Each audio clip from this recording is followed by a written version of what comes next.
la une de ce journal, cérémonie de remise du prix Pierre Castel à Abidjan. 2 jeunes entrepreneurs ivoiriens sont désormais des ambassadeurs de l'entrepreneuriat.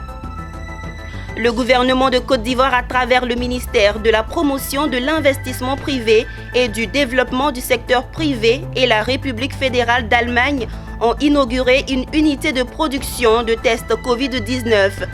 Et puis, clap de fin des assises des 70 ans d'existence du Centre suisse de recherche scientifique de Côte d'Ivoire.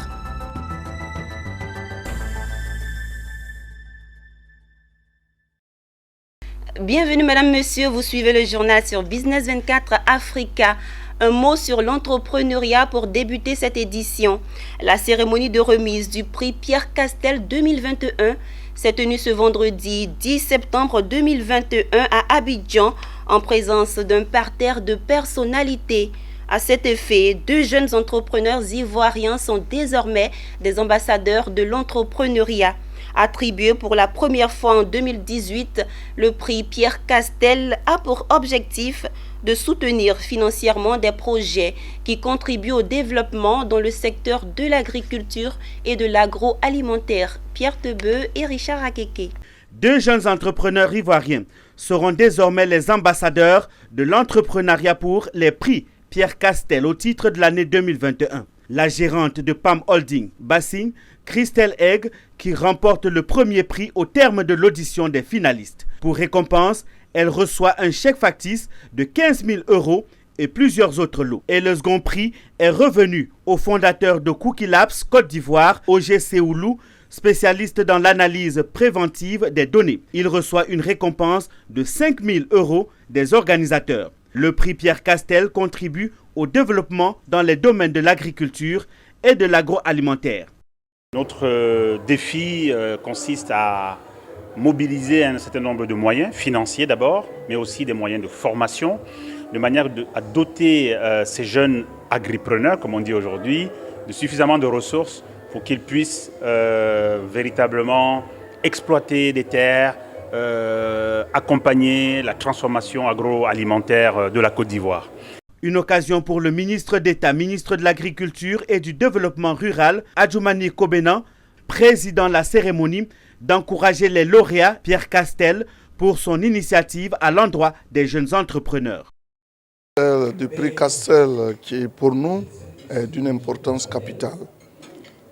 C'est l'occasion pour nous de célébrer l'excellence. L'excellence à travers la désignation des jeunes qui auront prouvé par leur talent, par leur façon de faire, qu'ils sont les meilleurs de leur génération. Les lauréats ont déjà une idée de ce qu'ils feront de ce soutien financier. Je suis heureuse, contente que le fonds Pierre Castel et ses membres du jury aient porté leur choix sur notre entreprise. C'est le résultat de d'un travail d'équipe et de plusieurs journées de travail acharné. Déjà, c'est la satisfaction du chemin parcouru et puis la reconnaissance des efforts par une structure comme Solibra et le fonds Pierre Castel. Palm Holding de Christelle Essim est une entreprise agroalimentaire spécialisée dans la production de farine instantanée de beignets. Ce sont des mélanges de farine et d'épices qui permettent de refaire facilement chez soi des beignets vendus généralement par des restauratrices en bordure de route. Quant au deuxième lauréat, OG Seoulou, il est le créateur d'une solution technologique qui vise à détecter précocement la maladie du sholl and shoot afin de préserver les plantations de cacao, les revenus des planteurs, l'économie ivoirienne et les forêts. Parlons paix et développement à présent.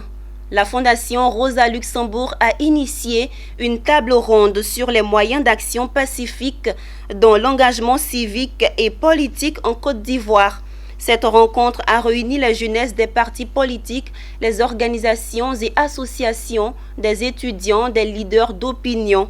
Ils ont été invités à œuvrer pour la paix et la cohésion par le dialogue social et politique. Inventaire des moyens d'action pacifique en politique et dans la société civile, c'est autour de ce thème que s'est ouvert les échanges sur cette assise initiée par la Fondation Rosa Luxembourg sur les moyens d'action pacifique dans l'engagement civique et politique en Côte d'Ivoire. Ces jeunes des partis politiques, des organisations de la société civile et ces étudiants ont été exhortés à fuir la violence dans toutes leurs revendications et lutter pour ne privilégier que des actes de paix, gage de tout développement. On doit retenir 3 choses. Premièrement, quand la paix n'est pas dans un pays, aucun développement ne peut se faire, aucune prospérité. Deuxièmement, que cette paix-là dépend des populations civiles qui sont les premières à payer les conséquences des conflits armés. Donc, individus, citoyens lambda, organisations de la société civile, c'est vous qui devez vous mobiliser pour que cette paix arrive. Ensuite, les méthodes que vous pouvez utiliser peuvent être des méthodes intellectuelles, comme les plaidoyers, comme les saisines administratives et ou judiciaires, ou alors des méthodes matérielles, comme les manifestations, comme la désobéissance civile. Autre sujet abordé à cette table ronde, la méthode d'engagement citoyen efficace dans la démocratie ivoirienne. Sur cette thématique, Dr Paul Agoubli, enseignant-chercheur à la faculté des lettres de l'université Félix Houphouët-Boigny, a présenté l'éducation comme une qualité qui permet de comprendre les enjeux de sa société, mais surtout une arme qui permet de se déplacer dans un environnement notionnel comme la politique. La politique, c'est un environnement notionnel, c'est-à-dire c'est une chose intellectuelle, c'est une chose conceptuelle qu'il faut comprendre. Quand on l'a comprise, on sait comment se déplacer à l'intérieur et on sait comment être efficace. Cette table ronde sur les moyens d'action pacifique dans l'engagement civique et politique s'inscrit dans le cadre d'une série d'activités dénommées Graines de paix. Portée par la Fondation Rosa Luxembourg, elle vise à contribuer à la consolidation de la paix et de la cohésion sociale en Côte d'Ivoire. On a remarqué que certaines personnes recourent de façon préférentielle à la violence. Donc aujourd'hui, nous voulons montrer aux uns aux autres qu'on n'a pas forcément besoin d'utiliser la force pour atteindre nos objectifs sur la scène publique. Et c'est dans ce sens-là que nous organisons la table ronde Graines de paix. Rosa Luxembourg est une fondation allemande présente en Afrique de l'Ouest depuis 2010. Elle organise des débats politiques nationaux, régionaux et internationaux. C'était un reportage signé Walter Kofi et Richard Akeke. Le gouvernement de Côte d'Ivoire, à travers le ministère de la promotion de l'investissement privé et du développement du secteur privé, et la République fédérale d'Allemagne ont, dans le cadre de leur coopération, inauguré une unité de production de tests Covid-19 de la société allemande Das Labor Biodiagnostik. Implantée au sein du VITIB, c'est la première unité de production de tests Covid en Afrique.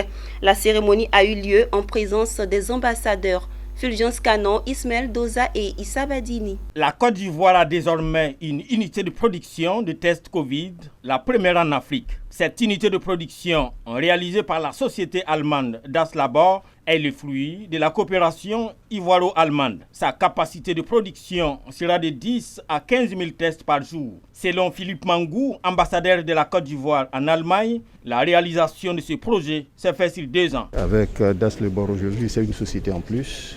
Mais dès la semaine prochaine, nous aurons donc sur notre territoire près de 10 investisseurs allemands et 6 investisseurs tchèques qui arrivent également pour une prospection économique. Donc les choses avancent bien. Les investisseurs, bien que la pandémie qui frappe tous les pays du monde continue son cours, ne résignent pas et ces investisseurs sont encore prêts à venir ici. Quant à l'ambassadeur de la République fédérale d'Allemagne, il a donné l'assurance que ce laboratoire a une technologie de pointe et que son pays travaille au renforcement des capacités des laboratoires allemands dans le monde. Vraiment un transfert de technologies très sophistiqué. C'est soutenu par le gouvernement vers la GIZ Et les deux entreprises qui ont soutenu l'engagement de Das Labor, ce sont vraiment des leaders mondiaux dans leur domaine. Cette unité de production de tests Covid répond aux difficultés des pays africains d'avoir des équipements nécessaires à la réalisation des tests rapides et celui de leur approvisionnement. Elle permettra par ailleurs de diversifier les offres à d'autres pathologies. En plus de la Côte d'Ivoire, d'autres pays africains bénéficieront de cette unité. Une visite de l'unité de production de tests Covid a été effectuée par les ministres, les diplomates des deux pays et les investisseurs privés. Poursuivons cette édition en parlant toujours de santé. Les habitants de la cité Saint-Jean, dans la commune de Cocody, ont reçu la visite d'une équipe de la formation sanitaire urbaine de la commune pour une séance de vaccination contre la maladie à coronavirus. Ces populations ont reçu une première dose du vaccin Pfizer et ont été conviées à la protection maternelle et infantile pour la deuxième dose, après quoi elles seront immunisées à 95% contre le virus. Walter Kofi et Ismaël Doza. Individuellement, en couple et même en famille, les habitants de la cité Saint-Jean de Cocody sont venus se faire administrer leur première dose du vaccin Covid contre le coronavirus. Cette initiative du syndicat des copropriétaires vise à rapprocher les centres de vaccination de ses membres pour les aider à se protéger et protéger leurs familles et proches contre ce virus meurtrier. C'est une innovation, c'est un test sur la Covid-19, puisqu'on se rend compte que beaucoup d'Ivoiriens sont un peu lents ou réticents. Et quand ils vont aussi, c'est ce qui explique un peu la lenteur. Quand les gens vont par exemple dans les postes Covid, ils se rendent compte qu'il y a du monde. Et comme tout le monde est pressé, ils vont. Pour une fois, et c'est le premier test sur Cocody, donc le centre sanitaire avec les sages-femmes se sont déplacés dans notre cité pour que ça soit un test. Et après ici, les gens iront de l'autre côté. Je pense que c'est une bonne initiative. Ça nous permet donc d'atteindre les objectifs du gouvernement, qui est donc de faire vraiment vacciner le maximum de monde. Nous, notre cité ici, on n'est pas moins de 300 personnes, donc c'est une bonne cité. Au terme de la cérémonie de vaccination de proximité contre la Covid-19, les résidents de la cité Saint-Jean de Cocody ont tenu à dire leur reconnaissance au ministère en charge de la santé et de la formation sanitaire urbaine de la commune. Ils l'ont fait savoir par la voix du petit Bokouyaté Rachid, 5 ans, élève en classe de CP1. Nous voici à la fête de nos études préscolaires. Nous avons pleuré les premiers jours, mais vous étiez là pour nous consoler. Vous avez supporté nos caprices. Aujourd'hui, nous sommes très heureux.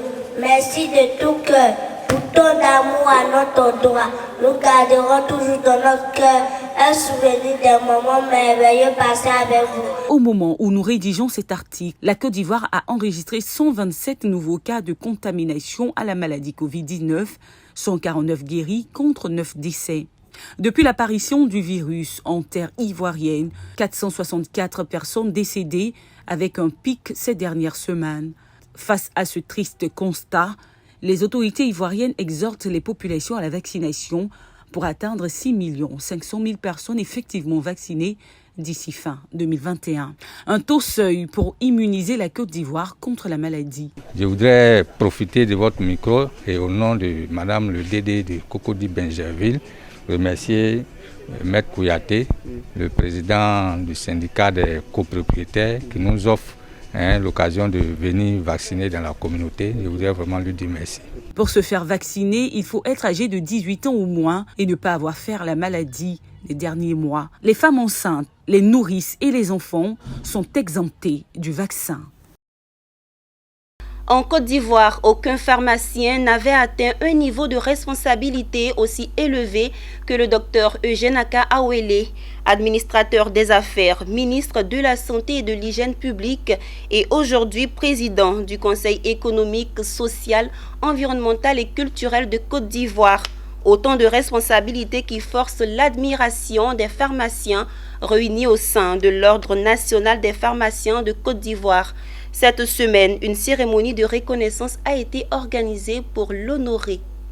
Sa vie, son parcours était également en lui-même aussi, on va dire, des conseils à suivre. Parce que nous avons vu son parcours et c'est un parcours édifiant. Et pour les jeunes pharmaciens, je crois que c'est un parcours qu'il faut imiter. Comme dit l'adage, il faut imiter ce qui est bon et Akaolé est un modèle à imiter. Son humilité, son parcours exceptionnel, sa bataille, son amour pour l'homme, parce que ça je l'avais déjà remarqué bien avant, son amour pour l'homme en général, pour son travail, pour son pays, c'était vraiment un kit complet de la bonne personne, de ce qu'on aurait souhaité être. Le docteur Akaolé est vraiment un homme d'État, un homme très humble. En tout cas, il respecte enfant comme grand. Il est sans façon, il aime tout le monde, il est social, il a une bonne écoute, il est toujours prêt à écouter la personne qui l'approche. Après le volet santé, intéressons-nous à la recherche scientifique. Le Centre suisse de recherche scientifique, on le sait, a 70 ans d'existence. Un colloque a eu lieu depuis 3 jours à Abidjan dans le cadre de ces festivités. Un moment de réflexion scientifique qui a permis aux chercheurs venus du monde entier de plancher sur la diversité, la conservation et la valorisation des ressources, l'agriculture durable, la sécurité alimentaire ou encore la gouvernance. Ce colloque a refermé ses portes ce samedi au Pan Club dans la commune de Cocody. Pierre Tebeu et Marius Siri nous font le point. Le colloque international sur le thème de la nécessité de repenser le monde pour la durabilité, le rôle de la recherche transformationnelle en Afrique subsaharienne s'est achevé sous de bons auspices. Après 3 jours d'intenses travaux, les participants, des chercheurs venus du monde entier et essentiellement de l'Afrique, ont fait de fortes recommandations au monde universitaire et à la communauté internationale scientifique. Ainsi, ils ont exhorté les chercheurs à travailler davantage en synergie pour proposer plus de solutions aux questions de développement de l'Afrique. Le directeur général du Centre suisse de recherche scientifique en Côte d'Ivoire a salué le succès de ces assises scientifiques. Nous avons également célébré le succès parce que ce qu'on voulait présenter, ce qu'on voulait faire présenter par des partenaires ou non partenaires, c'était surtout des résultats probants. Des résultats qui permettent effectivement la transformation de la société africaine, transformation positive et durable. La recherche transformationnelle doit rester une priorité ou plutôt devenir véritablement une priorité en ce qui concerne l'Afrique subsaharienne. Plusieurs recommandations ont été formulées pour agir de façon commune par les 255 participants de ce colloque qui marque les 70 ans du Centre suisse de recherche.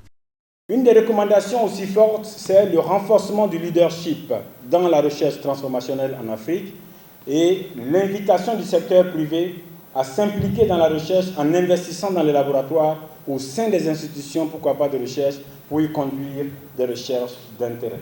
Mutualisation des ressources financières, matérielles, au niveau des institutions, mais surtout au niveau des individus, dans un contexte de faible financement de la recherche en Afrique par nos pays. Les participants, pour la plupart de jeunes chercheurs, se sont réjouis de l'avancée de la recherche en Afrique. C'est un colloque international qui fait appel à plusieurs structures et enseignants-chercheurs des différentes universités.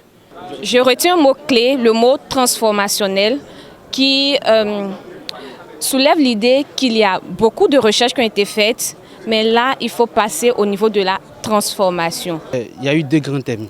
Il y a eu le thème de la nutrition, il y a eu le thème de l'agriculture. Et sur ces 2 thèmes-là, on a pu voir comment est-ce qu'il pouvait y avoir une interaction entre le monde rural et le monde scientifique. Au sortir de ce colloque, il faut retenir que le centre suisse a vocation, voilà, qui est la recherche. Cette clôture a servi de cadre pour la remise du 11e prix CSRS Fondation Eremitage pour la recherche en partenariat à un groupe de chercheurs. Ce colloque scientifique de 3 jours qui a eu lieu ici à Abidjan a permis au Centre suisse de recherche scientifique de présenter ses acquis dans le domaine du développement durable en Côte d'Ivoire depuis sa création en 1951. Restons toujours avec nos reporters Pierre Tebeu et Marius Siri, témoins de la fin du colloque des 70 bougies du Centre suisse de recherche scientifique. Ils ont recueilli quelques propos à la sortie du dîner gala organisé pour les délégations. Suivons. Merci à la Suisse pour le Centre suisse de recherche scientifique en Côte d'Ivoire un centre qui a contribué à former énormément d'enseignants-chercheurs et chercheurs ivoiriens et même au-delà africains. Et en plus, il faut reconnaître que la Suisse aurait été d'un apport incommensurable pour le financement de la recherche scientifique ivoirienne à travers la mise en place de PASSERES qui aujourd'hui finance les projets et programmes de recherche ivoiriens. Montre que la Suisse a cru très tôt en la capacité de la Côte d'Ivoire et dans les scientifiques ivoiriens et africains de véritablement bâtir un centre de compétences sur la biodiversité, la sécurité alimentaire et la santé. Et on l'a fait très tôt, avant les indépendances, et évidemment à partir de l'indépendance, ça a pris une ampleur beaucoup plus importante. Et aujourd'hui, le centre est pratiquement, on peut le dire, en main ivoirienne. Il est sous tutelle ivoiro-suisse d'un point de vue financier, mais toute la gestion et tous les chercheurs sont ivoiriens et africains. Et c'est comme ça que la Suisse travaille. C'est qu'à un certain moment, on se retire et ça devient gagnant-gagnant des deux côtés. Mission, c'était un centre qui servait de laboratoire pour des scientifiques suisses, justement en Côte d'Ivoire, en Afrique sub, pour justement faire des recherches dans le domaine de l'environnement, dans différents domaines. Donc c'était vraiment la possibilité pour la Suisse de pouvoir faire des recherches justement en Côte d'Ivoire et en Afrique. Direction Couto dans le nord de la Côte d'Ivoire. L'UJICA, entendez, l'Union de la jeunesse coutolaise, a célébré ses 40 ans d'existence le week-end dernier. Témoins des festivités, tous les fils et filles de Couto. Occasion pour la jeunesse de se retrouver pour parler de fraternité et de renforcement de la cohésion sociale. Le parrain, le colonel Konaté Bassimori, a à cette occasion offert des kits scolaires. Daouda Ouattara dans un commentaire de Nadia Eounoud. À Couto, l'UJICA, entendez l'Union de la jeunesse coutolaise, a 40 ans d'existence. Et 40 ans, ça se fête. Les festivités marquant les 40 bougies de l'UJICA ont eu pour cadre la cour de la mairie de Couto. Créée en 1980, cette association a pour objectif d'assurer la fraternité et renforcer le sentiment de la solidarité entre les jeunes de Couto, établir les échanges entre les différentes couches sociales, promouvoir l'égalité des chances et lutter contre toute forme de violence, d'injustice et de discrimination fondée sur le sexe, la race, l'ethnie et la formation. Siama Bamba, président du conseil régional de la Bagoué, a marqué de sa présence en soutien à l'action de l'UJICA. En son nom, Amidou Diarra, premier vice-président du conseil, a prodigué des conseils à la jeunesse. Et notre aîné me charge de dire merci à Couto, de dire merci au chef de canton de Couto, de dire merci au ministre Bruno Nabagné-Koné. Il faut noter la présence de plusieurs personnalités, notamment M. Siama Bamba, président du conseil régional de l'Abagoué, du maire de Couto, les cadres de la région et chefs traditionnels. Nous voulons la cohésion, la solidarité, l'entraide au sein de nos différentes familles à Couto, mais également pour l'Abagoué. Cette 40e édition des journées socio-culturelles, éducatives et sportives était placée sous le haut patronage du ministre Bruno Nabagné-Koné. Elle s'est soldée par la finale du tournoi qui opposait Samoro Soba à l'équipe nationale, à l'issue de laquelle l'équipe nationale a remporté avec un score de 3-0. Rendons-nous à Yamoussoukro où la commission des affaires économiques et financières du Sénat de Côte d'Ivoire a reçu la visite du ministre du Budget et du portefeuille de l'État, Moussa Sanogo, pour parler de débats d'orientation budgétaire. Ce débat était relatif à la programmation budgétaire et économique pluriannuelle 2022-2024 à l'examen de 3 projets de loi. Les détails avec Charles Kouakou et Issa Badini. Ce débat d'orientation budgétaire a permis aux sénateurs d'apprécier la politique de développement du gouvernement et d'émettre des observations et commentaires sur les projections contenues dans les documents de programmation budgétaire et économique pluriannuel 2022-2024. C'est un document qui a été très bien préparé. En ce qui nous concerne, il y a des points sur lesquels on a insisté fortement en ce qui concerne la collectivité territoriale, l'allocation des ressources. Première chose, deuxième chose, qu'on appelle qu'il y ait une fluidité en ce qui concerne le paiement de la dette intérieure. Après le débat d'orientation budgétaire, les membres de la commission des affaires économiques et financières ont procédé à l'examen des 3 projets de loi présentés par Moussa Sanogo, ministre du Budget et du portefeuille de l'État. Au cours de cette séance présidée par Komoué Kofi Moïse, Président de la commission, le ministre du budget et du portefeuille de l'État a expliqué les enjeux du projet de loi que sont le projet de loi portant ratification de l'ordonnance numéro 2021-57 du 3 février 2021 portant mise en œuvre des premières et deuxièmes phases du démantèlement tarifaire dans le cadre de l'accord de partenariat économique entre la Côte d'Ivoire et le Royaume-Uni de Grande-Bretagne et l'Irlande du Nord. La Côte d'Ivoire continue à mettre en œuvre son accord de partenariat économique. C'est un accord qu'il était important de signer pour préserver en tout cas nos parts de marché au niveau de nos exportations. Et je pense que nous allons travailler à faire en sorte également que les entreprises locales puissent faire face. À l'issue des travaux, la commission a adopté à l'unanimité des sénateurs et les membres de la commission les 3 projets de loi. C'est la fin de ce journal. Merci de nous avoir suivis. Les programmes se poursuivent sur Business 24 Africa.